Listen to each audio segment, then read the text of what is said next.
Hello, today we would like to talk to you about ways to use and improve your sleep to improve your work/academic performance. First, I will go over the basics of the sleep cycle.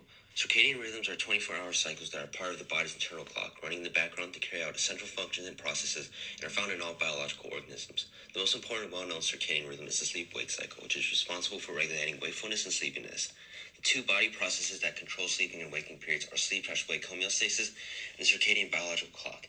With sleep/wake homeostasis, the longer you're awake, the greater your body senses the need to sleep. But your circadian biological clock causes highs and lows of sleepiness and wakefulness throughout the day. The biological clock can't be changed much due to your genetics. There are 4 stages of sleep. The first 3 stages are non-REM sleep, and the 4th stage is REM sleep. REM stands for rapid eye movement, and non-REM stands for non-rapid eye movement. Stage 1 is known as N1 and is essentially when a person first falls asleep. This stage normally lasts 1 to 7 minutes. During N1 sleep, the body is not fully relaxed, but the body and brain activities start to slow with periods of brief movements. During stage 2, also known as N2, the body enters a more subdued state, including a drop in temperature, relaxed muscles, and slow breathing and heart rate. Brainwaves show a new pattern, and eye movement stops. Brain activity slows, but there are short bursts of activity that help resist being woken up by external stimuli. N2 lasts 10 to 25 minutes during the first sleep cycle, and each N2 stage can become longer during the night. Stage 3 sleep is also known as N3 or deep sleep. Muscle tone, pulse, and breathing rate decreases in N3 sleep as the body relaxes even further. Stage 3 may also be called delta sleep or slow wave sleep, SWS, because the brain activity during this period has an identifiable pattern of what are known as delta waves. Experts believe that this stage is critical to restorative sleep, allowing for bodily recovery and growth, and may contribute to insightful thinking, creativity, and memory. During the early sleep stages cycles, N3 stages last for 20 to 40 minutes. As you continue sleeping, these stages get shorter. The 4th stage is called REM sleep. Under normal circumstances, you do not enter a REM sleep stage until you've been asleep for about 90 minutes. It lasts for around 10 to 60 minutes. During REM sleep, brain activity picks up nearing levels seen when you're awake. At the same time, the body experiences atonia, which is a temporary paralysis of the muscles except for the eyes and the muscles that control breathing. The eyes move rapidly in this stage. It is essential to cognitive functions like memory. Dreams can occur in any sleep stage, but they are less common and intense in the non-REM periods than they are in REM sleep. As the night goes on, REM stages get longer. While sleeping, you first go through these four sleep stages in chronological order, and then cycle through them repeatedly, not necessarily in chronological order. Sleep debt is the cumulative effect of not getting enough sleep each day, and it builds up daily, and the effects are quite enormous. It can take up to 4 days just to recover from just 1 hour of lost sleep, and up to 9 days to fully recover from it. The risks are frightening. You could achieve hypertension, diabetes, coronary heart disease, obesity, and other cardiovascular diseases that relate to your cardiac health. And as preached in Dr. Dement's class, drowsiness is red alert. As I quote, "You could be seconds away from sleep, maybe seconds away from death." What this means is that when you're driving, because you're sleepy, you may not react as fast as you'd be if you were more alert. This is a simple quote, but it can save lives. Young drivers, in particular, from the ages of 18 to 29, are most susceptible to drowsy driving accidents. And it's reported that around 800 accidents related each year are related to drowsy driving. Okay, so I'm John. I'm a sophomore at Stanford, and I'm going to be talking about 5 misconceptions people have about sleep.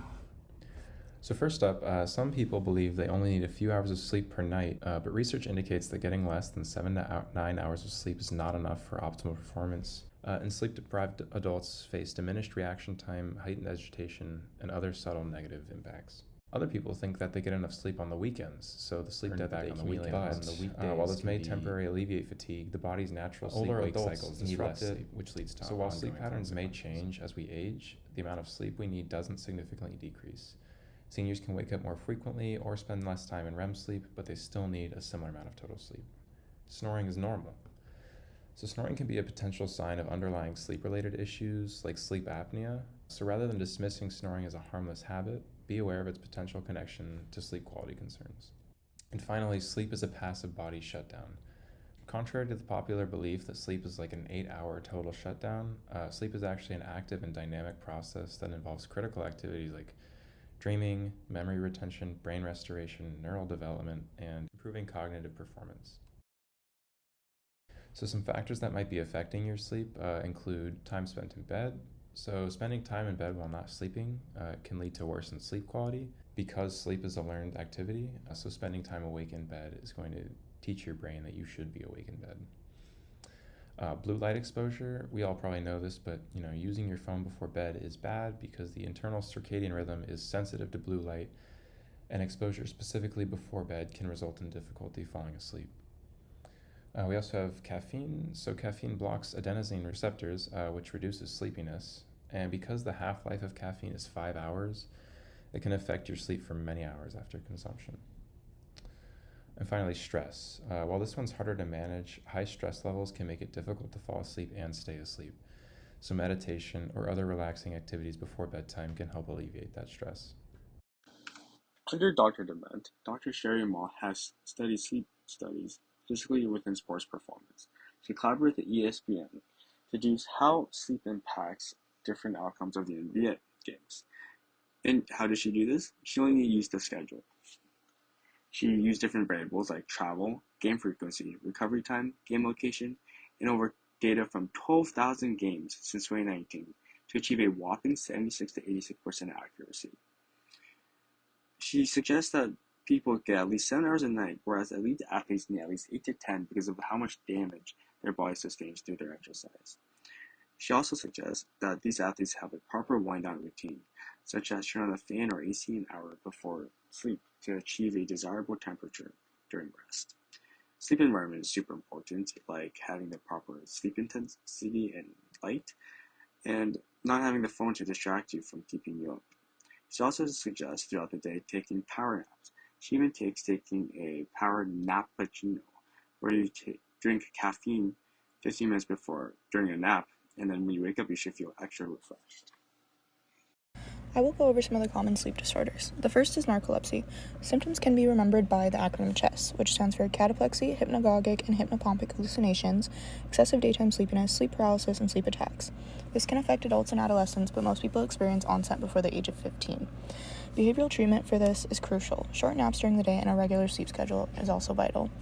Next is restless leg syndrome, which is the urge to move the legs, especially at night. It is not necessarily painful, but rather uncomfortable. It is fairly common. Between 5 to 15% of people have it, and it's genetic, so the chances are if you have it, a family member probably does too. Massaging the area, moderate exercise, and limiting alcohol consumption can help alleviate symptoms of RLS. Obstructive sleep apnea. OSA is pauses or difficulty in breathing while asleep that last at least 10 seconds. About 25 million people in the US have OSA, and a common treatment for this is CPAP. Parasomnias are undesirable events or experiences that occur during entry to sleep, within sleep, or during arousals from sleep. There are many types, such as sleepwalking, night terrors, confusional arousal, sleep-related eating disorders, nightmare disorders, REM sleep behavior disorders, as well as 6 other types. Insomnia is the inability to fall asleep or to stay asleep. Dr. Palaio calls this a symptom that can become a syndrome. To be diagnosed with chronic insomnia, a patient must have symptoms for at least 3 times a week over at least a 3-month period of time. Only 12 to 15% of people have chronic insomnia, and it can be treated with medication, but some prefer CBT, such as training oneself to associate their bed with sleep. How alcohol and nicotine use affects sleep. You may feel like alcohol helps you sleep, but that is wrong. Alcohol disrupts sleep architecture, causing disturbances throughout the night. It can be initially sedating, but as it's metabolized, it is very activating. Alcohol affects the brain by interacting with the neurotransmitter GABA, which reduces nerve cell impulses and induces a calming effect. Additionally, alcohol can suppress REM sleep, the stage associated with dreaming and memory processing. As alcohol levels decrease during the night, the brain becomes more active. In addition, alcohol can worsen insomnia, RLS, and exacerbate symptoms of sleep apnea. Nicotine. Nicotine intake during the evening, whether it be through vaping or smoking a cigarette, is strongly associated with disrupted sleep.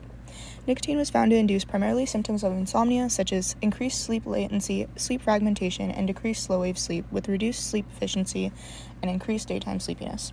A brain withdrawal from nicotine can also wake you up to satisfy its cravings, thus further disrupting your sleep. And because of its effect on the lungs and blood vessels, nicotine can increase breathing disorders that impact sleep, such as asthma and sleep apnea. Okay, and finally, I'll be talking about the dangers of drowsiness at work. So many people think that drowsiness is simply an annoyance and doesn't really affect your performance. However, plenty of research and National Transportation Safety Board investigations have shown that drowsiness significantly impairs cognitive and motor functions, not dissimilar to the effects of alcohol impairment. And so sleep deprivation can negatively impact attention, concentration, reasoning, problem solving, and even memory skills. And so the NTSB has highlighted fatigue and drowsiness as significant factors in numerous accidents in transportation industries, like the Exxon Valdez oil spill and the Space Shuttle Challenger explosion. And so to avoid things like this in the future, the NTSB has dubbed the 4Ds drunk, drugged, distracted, and most importantly, drowsy. And over a 12-year study, fatigue was a contributing factor in over 20% of crashes.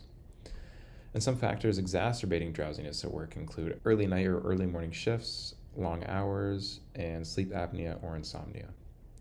So, drowsiness is an immediate sign that you could fall asleep at any moment, and drowsiness is red alert.